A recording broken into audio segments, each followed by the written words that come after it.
My name is Amelia, and I'm 26 years old. The day of my grandfather's funeral should have been about honoring the man who raised me, but instead, it turned into a revelation that would shatter my family forever.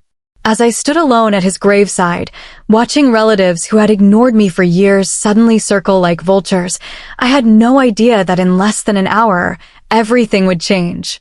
If you're watching this from somewhere where family betrayal hits close to home, take a moment to like and subscribe. Trust me, you'll want to hear what the estate lawyer said that made my entire family's faces go white.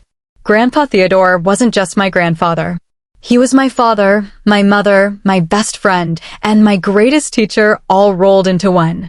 My parents died in a car accident when I was 3 years old, and without hesitation, Grandpa took me in. His wife, my grandmother, had passed away years before I was born, so it was just the two of us in his sprawling Victorian house on the outskirts of Portland, Oregon. While other kids were being raised by parents who had to juggle work and family obligations, I had Grandpa's undivided attention. He was a retired literature professor, and our home was filled with thousands of books lining every wall. He taught me to read when I was 4, not with simple children's books, but with classic novels he would read aloud, explaining every word I didn't understand. Amelia, he would say in his warm, gravelly voice, education is the only inheritance that can never be taken from you. Everything else can be lost, stolen, or squandered, but what you learn, what you know, that's yours forever. I believed him completely. Those words would prove more prophetic than I could have imagined. Grandpa wasn't wealthy in the flashy sense. He didn't drive expensive cars or wear designer clothes. But he was comfortable. The house had been in our family for 3 generations, fully paid off. He had his professor's pension, Social Security, and a modest investment portfolio he had carefully built over decades. We never wanted for anything important, though Grandpa was frugal in his spending. We have everything we need, he would say when I asked why we didn't take expensive vacations like my classmates. Books to read, food to eat, and each other. What more could anyone want? Growing up, I rarely saw my extended family. Grandpa had 2 children, my father, who died with my mother, and my uncle Marcus. Marcus was 15 years older than my dad had been, and by the time I came to live with Grandpa, Uncle Marcus had already established himself as a successful real estate developer in Seattle. Uncle Marcus had 3 children, Brandon, 32, Melissa, 29, and Justin, 27. They were all significantly older than me, and during the rare family gatherings we attended, they treated me like I was invisible. I was just the awkward orphan kid being raised by their grandfather, not really part of the family in their eyes. Why don't they like me, Grandpa? I asked after one particularly painful Thanksgiving when I was 12, where my cousins had talked and laughed amongst themselves while completely ignoring me. Grandpa sighed, setting down his book. It's not about you, sweetheart. Some people are only interested in others who can do something for them. You're just a child, so they see no use in being kind to you. But remember this, true character is revealed in how people treat those who can do nothing for them. I didn't fully understand his words then. I do now. The years passed, and I threw myself into my education, partly because I loved learning, and partly because it made Grandpa so proud. I graduated high school as valedictorian, earned a full scholarship to Portland State University, and completed my degree in library science with a minor in digital archives. Throughout college, I lived at home with Grandpa, helping him as he grew older, managing the household, and taking care of him as he had taken care of me. During those years, Uncle Marcus and his family visited perhaps once a year, usually around Christmas. The visits were always brief and awkward. Uncle Marcus would ask Grandpa about his health and his estate planning with thinly veiled interest in the inheritance. Grandpa would change the subject with a knowing look. My cousins never asked me about my life, my studies, or my dreams. Brandon was a real estate agent working for his father's company. Melissa was a social media influencer with a modest following, constantly taking photos of herself. Justin worked sporadically in various sales jobs, more focused on his golf game than his career.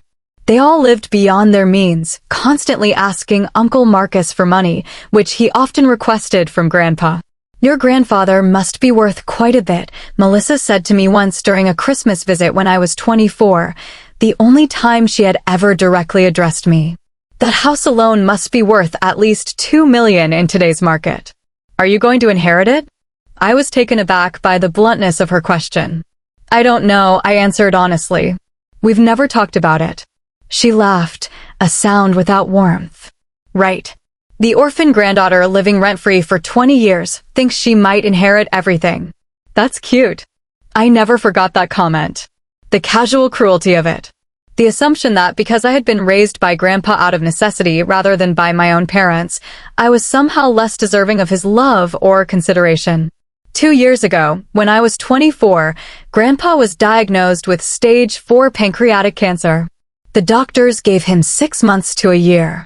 He took the news with his characteristic calm dignity. "We all have an expiration date, Amelia," he said, holding my hand in the oncologist's office. "Mine is just more clearly marked than most people's." I was devastated. The thought of losing the only parent I had ever really known was unbearable. But Grandpa refused to let me wallow in grief. "We have time," he insisted. "Let's make it count." And we did.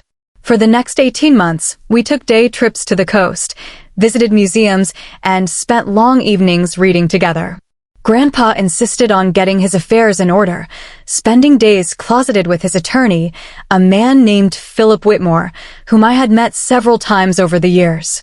During this period, Uncle Marcus and his family suddenly became very present. They visited twice a month, bringing food, asking about Grandpa's comfort, offering to help with anything he needed. On the surface, they seemed like devoted family members. But I noticed things. I noticed how Brandon would casually mention the rising property values in our neighborhood. How Melissa would take photos of Grandpa's antique furniture and artwork, posting them on her Instagram with captions about family treasures. How Justin would bring up expensive medical treatments they had read about, suggesting Grandpa might want to preserve his resources for end-of-life care rather than waste money on experimental procedures. I also noticed how they still barely acknowledged me. I was just the help, the caretaker, the girl who emptied bedpans and administered medications. When they wanted to discuss Grandpa's care, they talked to Uncle Marcus, who would then tell me what to do, as if I hadn't been managing Grandpa's care for months before they started showing up. "Don't let them bother you," Grandpa would say after they left, exhausted from putting on a show of being coherent and engaged. "They're showing their true colors. Remember, Amelia, death brings out people's authentic selves. When someone dies, the masks come off." 3 weeks before Grandpa passed, something happened that I didn't fully understand at the time. Philip Whitmore, the attorney, came to the house for a private meeting with Grandpa. I was asked to leave them alone, which was unusual since I had been present for most of his legal and medical discussions. After Philip left, Grandpa called me into his study. He looked tired but satisfied, like he had completed an important task. "Amelia, sit down, sweetheart. I need to tell you something." I sat in the worn leather chair across from his desk, the same chair I had sat in countless times doing homework while he graded papers or read manuscripts. "I've updated my will," he began. "And I want you to know that I've thought very carefully about how to handle my estate. There are things I need you to understand, but not yet. Not until after I'm gone." "Grandpa, I don't care about any of that," I said, tears welling up. "I just want you to stay." He smiled gently. "I know you don't care about money or property, Amelia. That's precisely why you deserve what I'm leaving you. But there's going to be a situation after I'm gone. Uncle Marcus and your cousins are going to be very upset. They've been counting on an inheritance that they haven't earned and don't deserve." "What do you mean?" "I mean that they've ignored you your entire life, treated you as less than family, because they assumed you were competition for my estate. But here's what they don't understand. You're not my competitor or my obligation. You're my heir. In every sense of the word." I didn't fully comprehend what he meant. I was too focused on the reality that I was losing him to worry about money or property. "Promise me something," Grandpa continued. "No matter what happens at the funeral, no matter what they say or do, remember that you are my choice. You are my legacy. Everything I've built, everything I've saved, it's been for you. Because you stayed. Because you loved me when I was just a lonely old man, not because of what I could give you. You were never just a lonely old man, I whispered. You were everything. And you, he said, tears in his own eyes now, are everything to me. Don't let them make you feel small, Amelia. Don't let them steal your sense of worth. You are extraordinary, and I need you to believe that, especially when things get difficult. 2 weeks later, on a Tuesday morning, Grandpa passed away peacefully in his sleep. I found him when I went to bring him his morning tea, looking serene, finally free from pain. I sat beside his bed for an hour, holding his hand, saying all the things I needed to say to him one last time. The funeral was scheduled for the following Saturday. In the days between his death and the funeral, my uncle's family descended on the house like locusts. They claimed they were there to help with arrangements, but really, they were inventorying. I caught Brandon taking photos of the antique furniture with his phone, no doubt appraising its value. Melissa was going through Grandpa's bookshelves, pulling out first editions. These could be worth something, she said when she noticed me watching. Just trying to get organized. Justin asked me directly where Grandpa kept important documents, his will, property deeds, bank statements. When I told him Philip Whitmore had all of that, he seemed irritated. Uncle Marcus was slightly more subtle, but his intent was the same. He spoke about the house needing to be sold quickly to avoid property tax complications, how we should have an estate sale for the furniture, and how the family assets needed to be properly distributed. Through all of this, no one asked me how I was doing. No one offered condolences for losing the man who had raised me. No one acknowledged that this house had been my home for 23 years. I was invisible again, just as I had always been to them. The day of the funeral arrived. It was a cold, rainy Saturday in October, the kind of weather that matched the heaviness in my chest. I wore a simple black dress that Grandpa had bought me for my college graduation. I didn't have much money of my own. My job as an assistant librarian paid modestly, and I had been focused on caring for Grandpa rather than building my career. The funeral service was held at the same church where my parents' funeral had been held 23 years earlier. I sat in the front pew alone. Uncle Marcus and his family sat in the pew behind me. Not beside me. Behind me. As if even at Grandpa's funeral, I wasn't quite family enough to sit with them. During the service, Uncle Marcus gave the eulogy. He talked about Grandpa's accomplishments, his career, his wisdom. He mentioned being Grandpa's son, how Grandpa had taught him about hard work and integrity. He talked about his own children, Grandpa's grandchildren, and the legacy of family values that would continue through them. He did not mention me once. Not once. It was as if I didn't exist. As if the last 23 years of Grandpa's life, the years he had devoted to raising me, were irrelevant. I sat in that pew, tears streaming down my face, feeling more alone than I had ever felt in my life. After the service, we went to the cemetery. The rain had intensified, turning the grounds muddy and miserable. As Grandpa's casket was lowered into the ground, I stood apart from the family cluster, under my small umbrella, saying my private goodbye. I thought about all our conversations, all the books we had read together, all the lessons he had taught me. I thought about his last words to me, "Don't let them make you feel small." At the graveside, various relatives I barely knew came up to Uncle Marcus to offer condolences. Several commented on what a good son he was, how devoted he had been to his father. I watched this performance with growing numbness. Finally, as people began to leave, Uncle Marcus approached me.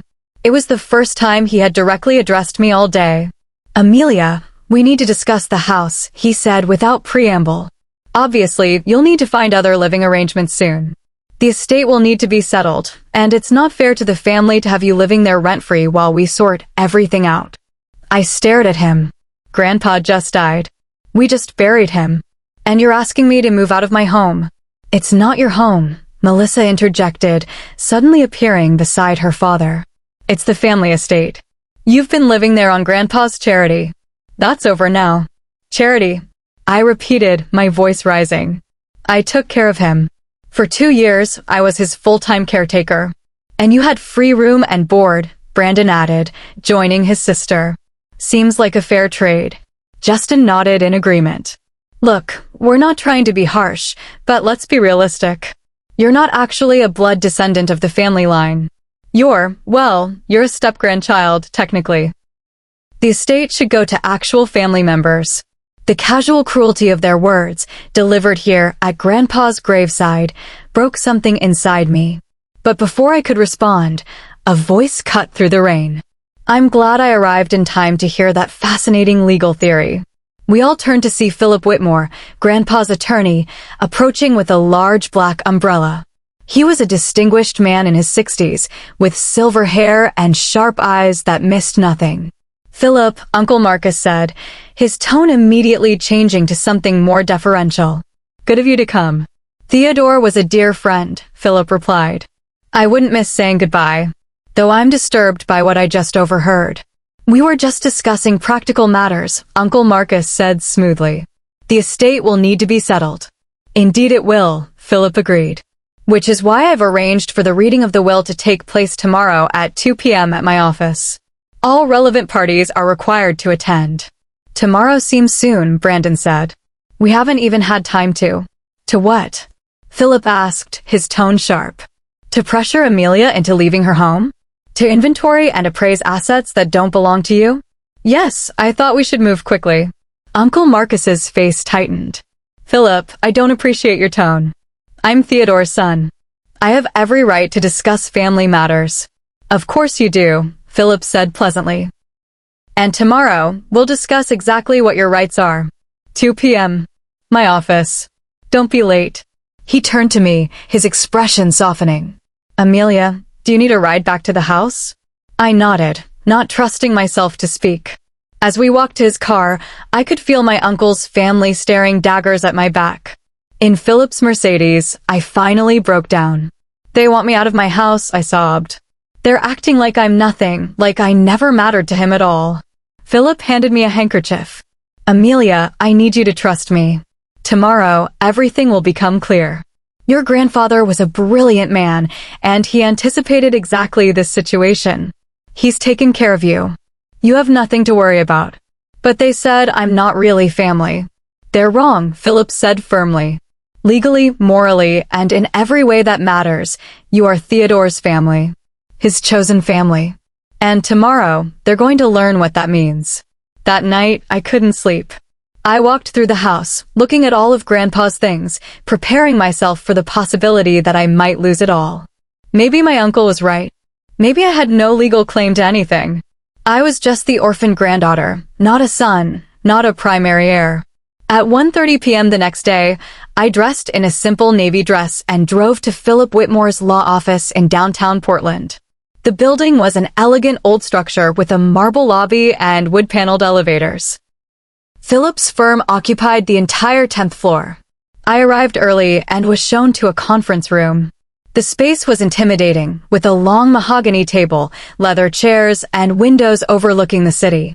I sat at the far end, feeling small and out of place.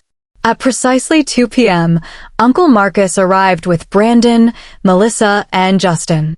They were dressed expensively, projecting an air of entitled confidence.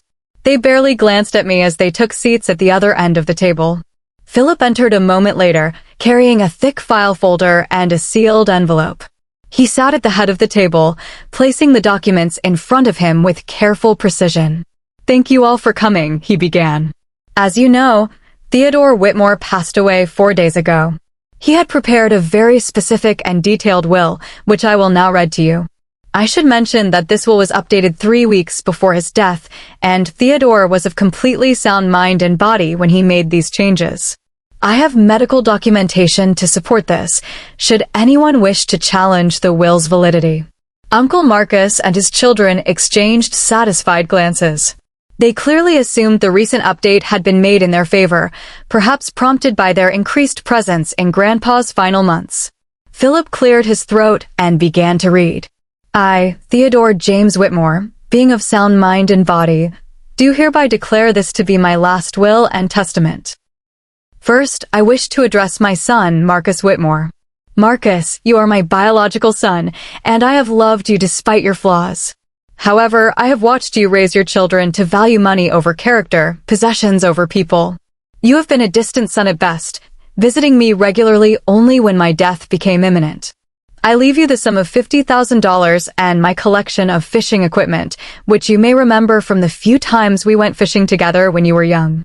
I hope you find more success as a father than I apparently did. Uncle Marcus's face went from confident to shocked in an instant. $50,000? He sputtered. That's it. Philip held up a hand. Please allow me to finish. To my grandchildren, Brandon Whitmore, Melissa Whitmore, and Justin Whitmore. You three have shown yourselves to be exactly what I raised your father to not become, entitled, superficial, and cruel. You treated your cousin Amelia W. with contempt her entire life, not because of anything she did, but because you viewed her as competition for an inheritance you had not earned. To each of you, I leave the sum of $10,000, with the condition that you use it to fund a year of therapy to address your character deficiencies. If you choose not to use it for this purpose, the money will instead go to the Portland Public Library system. The color had drained from all three cousins' faces. Melissa looked like she might be sick. Philip continued.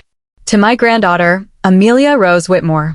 Amelia, you are not my granddaughter by blood, but you are my daughter by choice. When you came into my life at 3 years old, I was a lonely widower who had lost his wife and then lost his son. You gave me purpose again. You gave me joy. Over the past 23 years, you have been my companion, my student, my caretaker, and my greatest source of pride. I felt tears streaming down my face as Philip read Grandpa's words. You never asked me for anything. You never expected anything. You stayed with me because you loved me, not because you wanted something from me. That is the rarest and most precious gift anyone has ever given me. Therefore, I leave you the following: the Victorian house and all its contents. My entire investment portfolio, currently valued at approximately $3.2 million. My pension survivor benefits. My life insurance policy of $500,000. All remaining bank accounts and assets not specifically mentioned above. I also leave you with this: the knowledge that you made an old man's final years the happiest of his life. You are my legacy, Amelia. Not my money, not my house, but you. The brilliant, compassionate, extraordinary woman you have become. Make of this inheritance what you will, but know that my greatest hope is that it allows you to pursue your dreams without financial worry, just as you allowed me to live my final years without emotional loneliness. The room was absolutely silent.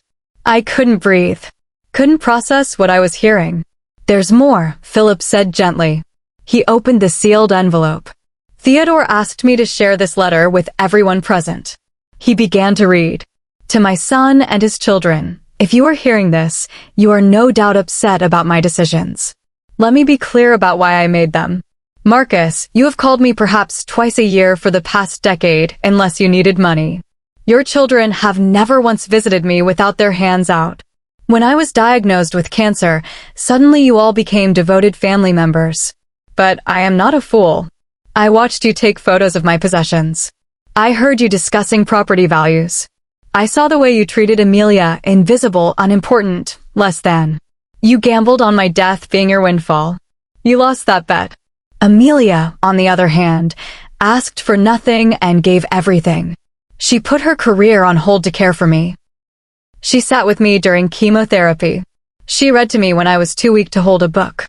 She made me laugh when I was in pain. She earned every penny I'm leaving her, not through biological connection, but through love, sacrifice, and character. If you wish to contest this will, you're welcome to try. But know that I have documented everything. Every conversation. Every slight against Amelia. Every time you asked for money while ignoring the person who was actually taking care of me. I have left Philip with extensive documentation to support my decisions. Furthermore, if any of you choose to challenge this will and lose, which you will, the money I've left you will be forfeited to charity. The choice is yours. Signed, Theodore James Whitmore. Philip set down the letter and looked around the table. Are there any questions? Uncle Marcus stood up so abruptly his chair fell backward. His face was red with rage. This is absurd. I'm his son. His real son. She's just. Careful, Philip warned, his voice cold. Whatever you say next will be heard by witnesses and can be used in court if you're foolish enough to challenge this will. $50,000. Melissa shrieked. Grandpa was worth millions and he left me $10,000? He left you $10,000 for therapy, Philip corrected. Which you clearly need. Theodore was very specific about the conditions of that bequest. Brandon was staring at me with pure hatred. This isn't over. We'll challenge it. We'll sue. You're welcome to try, Philip said calmly. But I should mention that Theodore made me executor of his estate specifically to prevent any harassment of Amelia. If any of you contact her, threaten her, or attempt to pressure her in any way, I have been instructed to immediately donate your portions of the estate to charity and pursue restraining orders. Is that clear? Justin laughed bitterly. This is insane. She's not even a real granddaughter. Actually, Philip said, pulling out another document, that's not quite true. 3 months ago, Theodore legally adopted Amelia as his daughter. She is, in every legal sense, his child. Not his grandchild. His daughter. Which means she has priority over you as a grandchild. Even if you wanted to challenge based on familial relationship, you would lose. I gasped. He what? Philip smiled at me. He wanted to make sure there could be no question about your legal status. The adoption papers are all here, filed and approved by the court. Amelia, legally and officially, you are Amelia Rose Whitmore, daughter of Theodore James Whitmore. Uncle Marcus grabbed his briefcase. This is theft. Legal theft. We'll be challenging this. Please do, Philip said. I would enjoy the process of publicly documenting your neglect and opportunism. Theodore left me quite a collection of evidence, including recordings of conversations where you discussed your inheritance plans while he was dying. I don't think you want those becoming public record. That stopped Uncle Marcus cold. He stared at Philip, realizing for the first time that Grandpa had been several steps ahead of them all along. Let's go, he barked at his children. They filed out of the conference room without looking back at me. After the door slammed behind them, I sat in stunned silence. Philip poured me a glass of water from the pitcher on the table. I know this is overwhelming, he said kindly. Take your time to process it. He adopted me, I whispered. He made me his daughter. He did. He said you had always been his daughter in his heart, and he wanted the law to reflect that reality. But why didn't he tell me? Philip sat down beside me. He wanted you to understand that his love for you was never conditional on inheritance. He wanted you to grieve him as your grandfather, not as a benefactor. He knew that if you knew about the will, you would feel guilty, would argue with him about it. So he waited until after he was gone to make his final wishes known. I was crying openly now. I don't deserve all this. I just loved him. That's exactly why you deserve it, Philip replied. Amelia, your grandfather was a brilliant judge of character. He knew that Marcus and his children saw him as a bank account. But you saw him as a person. As family. That's priceless. Over the next few weeks, Philip helped me navigate the complex process of inheriting an estate. There were meetings with financial advisors, tax attorneys, and property lawyers. The house was officially transferred to my name. The investment accounts were moved to my control. The insurance payout was processed. True to their word, Uncle Marcus and his children attempted to challenge the will. They hired an aggressive attorney who filed motions claiming Grandpa had been unduly influenced, that the adoption was fraudulent, and that I had manipulated a dying old man. Philip was ready for all of it. He presented the court with medical records showing Grandpa's cognitive function was perfect until his final days. He provided testimony from Grandpa's doctors, neighbors, and friends about my devoted care.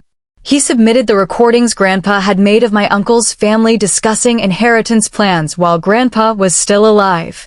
Most damning of all, he presented a detailed timeline showing that Marcus and his children had visited Grandpa only 6 times in the decade before his cancer diagnosis, but more than 30 times in the 18 months after his diagnosis. The pattern was clear and indefensible. The judge dismissed the challenge within 3 months, calling it a transparent attempt to overturn the legitimate wishes of a deceased man by heirs who had shown minimal interest in him during his life and opportunistic interest only when his death became imminent.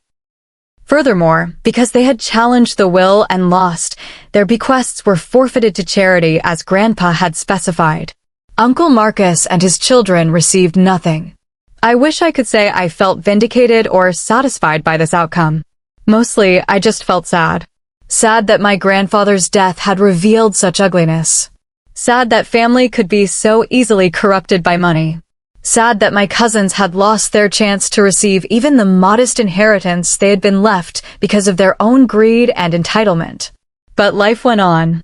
With my new financial security, I was able to make changes I had only dreamed about. I quit my job at the library and went back to school, earning a master's degree in library science with a specialization in archival preservation. My thesis was on preserving personal letter collections, inspired by the boxes of correspondence I found in Grandpa's attic. I kept the Victorian house, renovating it carefully to preserve its character while updating the systems. One room I converted into a library, painting it the deep green Grandpa had always loved and lining it floor to ceiling with the books we had collected together. I established the Theodore Whitmore Scholarship Fund at Portland State University, providing full scholarships to orphan students pursuing degrees in literature or education. Each year, I personally meet with the scholarship recipients, seeing in them the same hunger for knowledge and opportunity that Grandpa had nurtured in me. I also used some of the inheritance to fund a literacy program at the Portland Public Library, offering free tutoring to adults learning to read.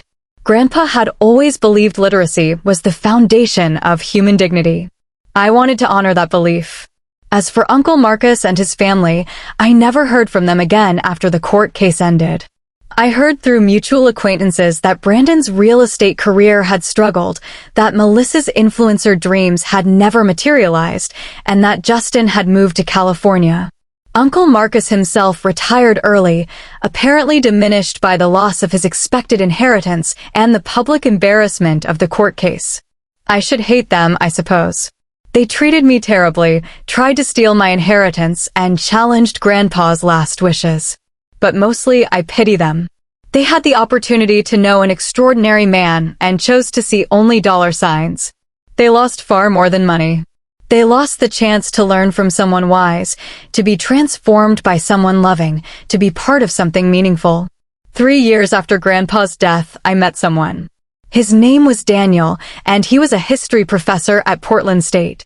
We met at a faculty mixer for the scholarship fund. He loved books, appreciated old houses, and understood loss, having lost his own father young. On our third date, I brought him to the house and showed him Grandpa's library. Daniel stood in the doorway, taking it all in, and said, "This room tells a story of someone who is deeply loved." He was, I said, and he loved deeply in return. We were married 2 years later in the backyard of the Victorian house, surrounded by friends and colleagues. My wedding dress was vintage, bought from an estate sale. My bouquet included roses from Grandpa's garden. And on the mantel in the library, I placed a framed photo of Grandpa, so he could be part of the day. As I stood at the altar, I thought about Grandpa's words, "Education is the only inheritance that can never be taken from you." He was right, but he had also given me something else that could never be taken, the knowledge that I was loved, chosen, and valued. Not for what I could give, but for who I was. That legacy is worth more than all the money in the world. Now, 5 years after Grandpa's death, I sit in his favorite chair in the library, reading the same books he read to me as a child.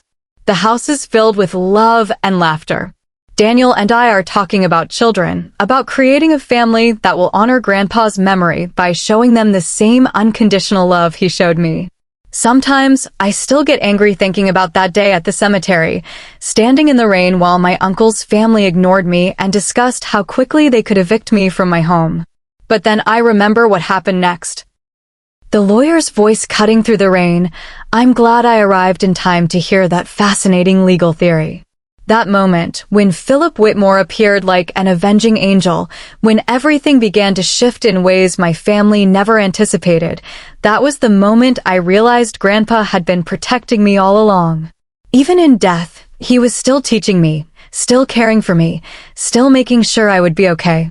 The greatest inheritance he left me wasn't the house or the money, though I'm grateful for both.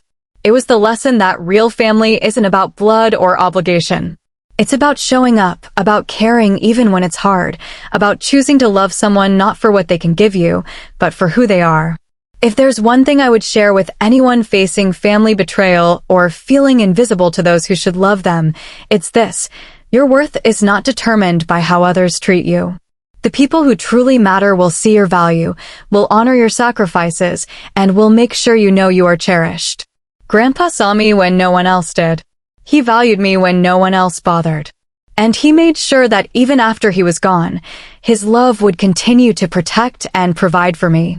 That's the legacy that matters. That's the inheritance that truly counts. Have you ever been ignored or dismissed by family, only to later discover you were more valued than you knew? Share your experiences in the comments below, and don't forget to like and subscribe if this story resonated with you.